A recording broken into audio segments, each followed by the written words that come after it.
uma coisa que o Paulo citou, né, a respeito desse estudo, né, dessa mulher. Ela falou uma coisa também, né, Daniela, né, o nome dela, que eu achei interessante, porque a Bíblia diz que nós somos Elohims, né? Somos Elohim. O que é Elohim? Elohim é Deus Criador, né? Deus Criador. E é interessante que também Elohim é o Deus plural, né? Não é o individual, né? Façamos o homem, né? Então Elohim, Deus plural. Então nós somos Deus, não sozinho, né? Nós somos Deus em Deus. Por isso que fala que nós somos Elohims. Somos criadores e somos criadores dele. E interessante que ele fala que o mundo foi criado, né, pela palavra, né? Pela palavra.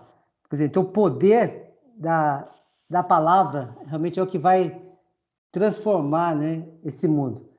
E uma coisa interessante que ela fala é o seguinte, que você pega lá em Gênesis 1, né, o que fala, né, que o Espírito de Deus pairava sobre a face das águas, né? Então ali estava, né, a matéria-prima de toda a criação, né? A água e o Espírito, né? E ela relaciona a água à palavra, né?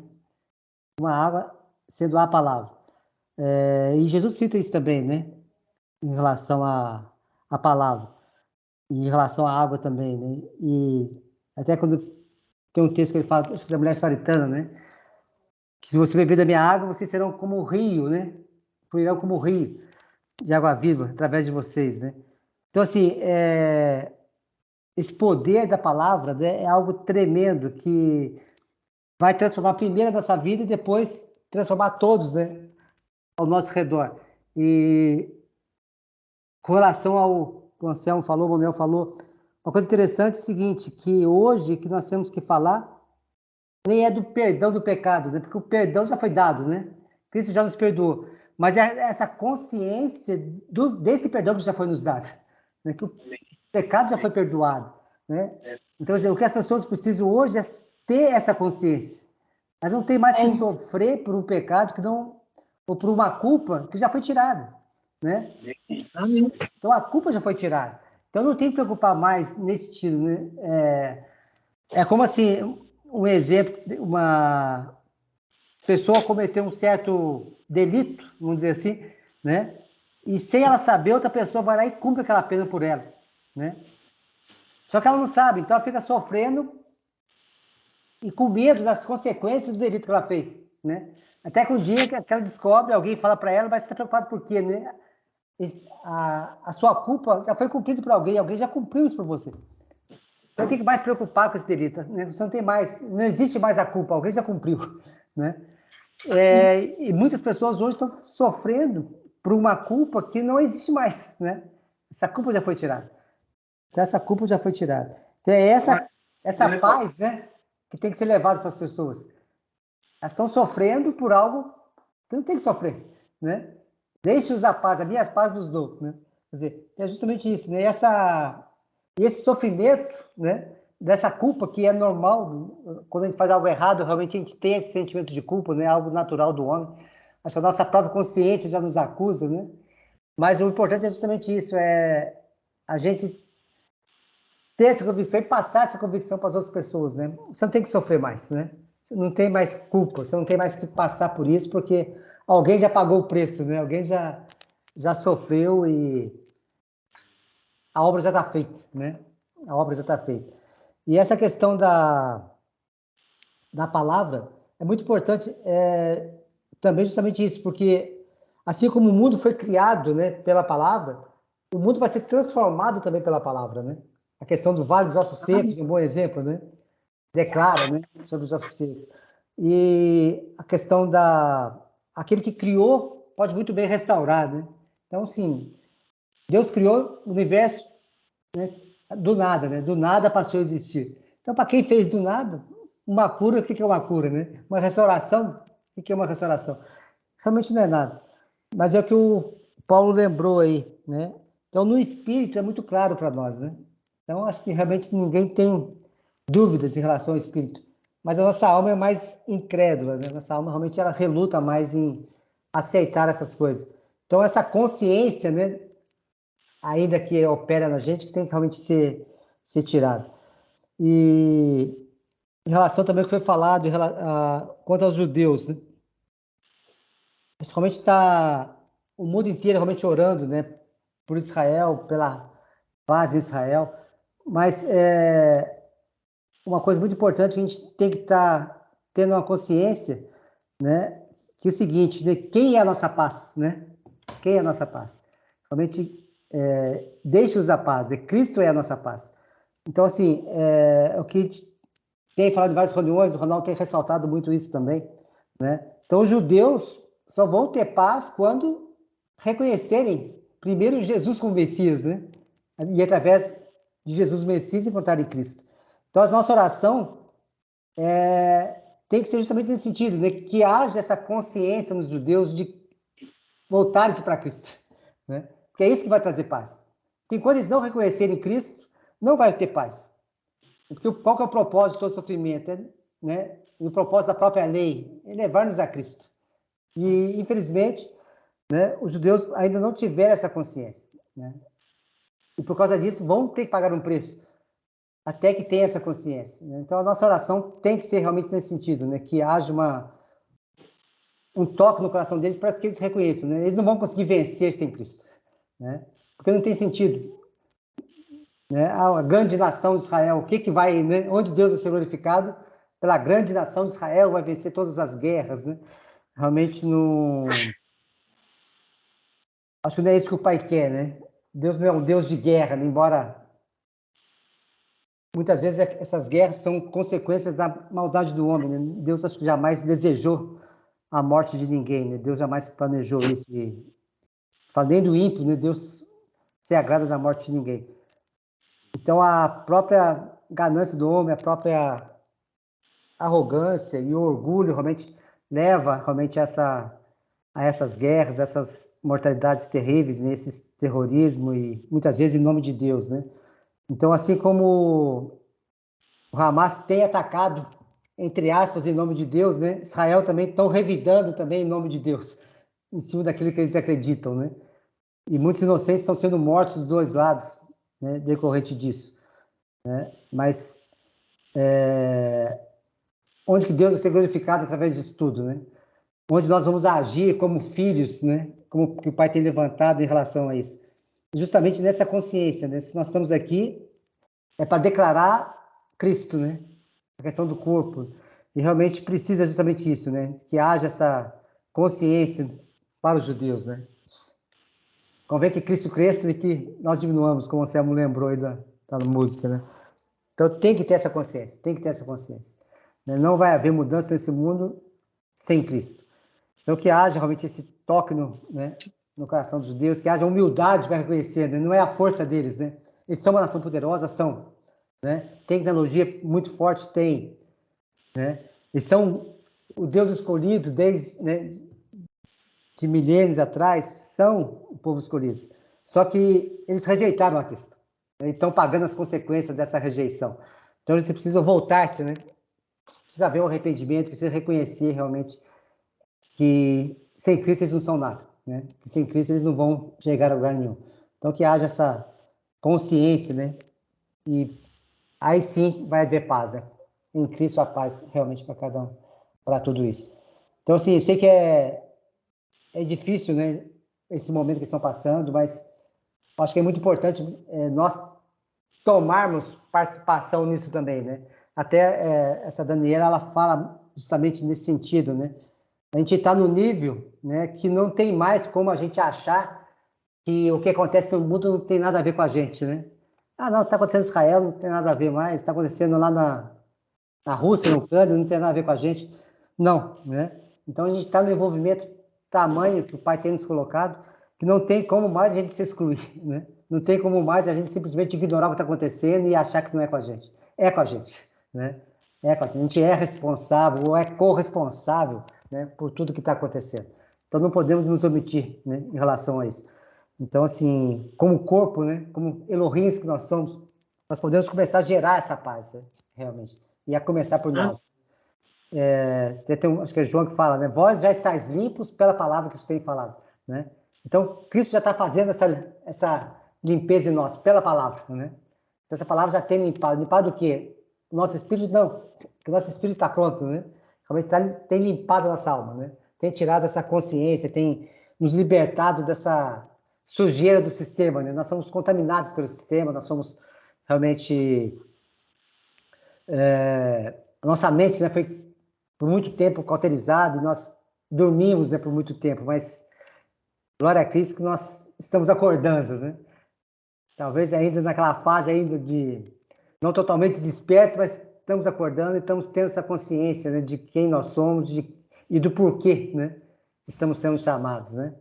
E glória ao Pai por isso, né? E mais do que nunca temos que assumir esse papel, né?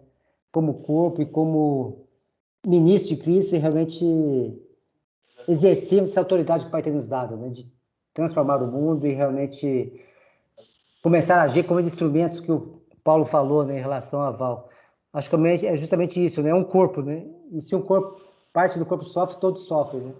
E é legal isso, e acho que mais do que nunca a gente tem que estar exercitando nesse amor e acho que é isso que vai transformar o mundo, né?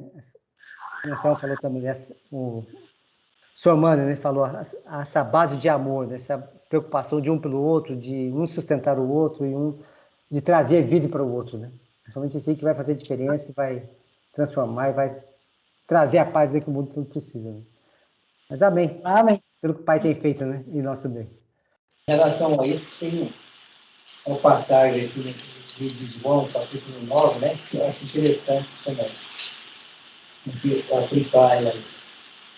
No capítulo 9, versículo 1 e 2, né? Até o 3. Aí ele fala assim, caminhando Jesus, viu um homem cego de nascença. E os seus discípulos perguntaram, mestre, quem pecou, esse ou seus pais, para que nascesse cego? Aí respondeu Jesus, nem ele nem seus pais, mas foi para que se manifestasse nele as obras de Deus. Né? Eu acho interessante observar isso pelo seguinte.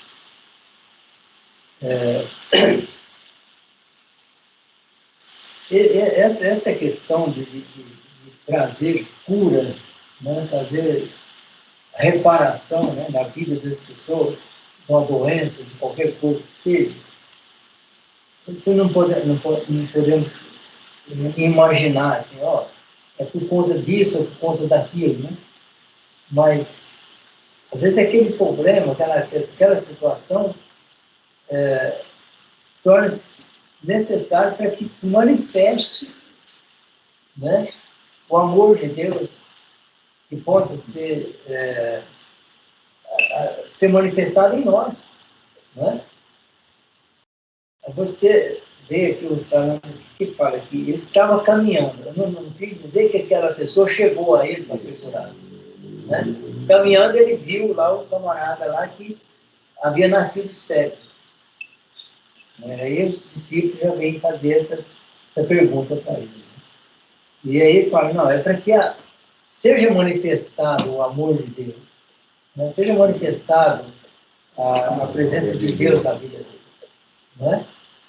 E muitas vezes as situações ocorrem dessa forma na vida de pessoas, porque Deus está preparando um Sormani, uma Roldra, uma Selma, uma Lourdinha, um Manuel, e entre todos vocês aí, para fazer com que se manifeste ali, né, o amor de Deus na vida daquela pessoa. Né? E a graça do Pai se manifesta. Então, eu penso que essa é uma das maneiras que a gente pode, né, aplicar nisso. Né? Num momento ou outro, aí, alguém vai chegar a essa situação para que a gente, né, se interesse por aquilo. Né? E ali manifesta a presença do Pai. Muitas vezes a gente tem abordado o questionamento, por exemplo, na igreja, principalmente como eu costumo dizer as igrejas do Reteté. Aí diz assim, olha, meu irmão, vou orar por você, você vai voltar a enxergar. Diz amém, meu irmão, amém. A gente nem discute, mas no íntimo a gente pensa o seguinte, se já temos a consciência de que Deus chamou para a missão, não é uma questão de somente voltar a enxergar, é uma questão dele permanecer sem a visão e enxergando a vida espiritual, levando o amor de Deus através da missão de Deus no incubível. Não é essa cura, a cegueira a qual a Bíblia relata, ela pode ser física, sim, mas eu acho que está mais para a cegueira espiritual. Né? Fala da cegueira espiritual. E uma vez ele falou sobre isso, não só ele, como o Mel, que é outro amigo nosso, é cristão, e ele disse assim, depois que eu perdi a visão, eu comecei a ver e enxergar a vida de outra maneira. Hoje eu sou uma pessoa boa, sou uma pessoa do bem, pratico o que é correto, busco crescer nos caminhos do Senhor, porque agora, depois que eu perdi a visão, porque antes eu não prestava nem para morrer, quem prestava para ser anjo. Mas a gente tem que entender que nem sempre é uma perda, né? A gente ainda não consegue separar isso. A gente acredita que a pessoa é perfeita se ela enxerga, se ela anda, se ela fala, e nem sempre, né, a perfeição não está no estado físico da pessoa, mas no estado espiritual. Isso é mais importante. Também tem aquele versículo, né, que diz que se tua mão te faz pecar, melhor que uma mão só e entre no céu, com uma mão só, que com as duas e para o inferno. Melhor que fique sem a visão, porque Deus sabe, se a pessoa tivesse com a visão perfeita de tudo, talvez não reconhecesse o amor de Deus, o tamanho que Deus é, e nas pedras da salvação. Mesmo sem visão material, mas tendo a visão espiritual, está salvo. Isso é muito importante, né? Essa questão se a tua mão direita te faz pegar coisas, é igual metáfora, né? É usado como metáfora, porque se a gente for usar pela questão física, então trata-se realmente como a maioria das pessoas entende, que a deficiência é um pecado. Né? Assim como os discípulos entenderam naquele momento, se ninguém pecou. Não, nem sempre a pessoa tem uma deficiência pelo pecado. E às vezes a pessoa não tem a deficiência, né, visível, mas ela tem uma deficiência de caráter, e essa daí não é visível. Né? Como outras deficiências que hoje a gente descobre são deficiências invisíveis. Tantas pessoas têm e não sabem. Né? Então não é uma questão da deficiência, mas é uma questão do trabalhar de Deus na vida de cada um. Amém. Amém. Pois é isso aí, gente.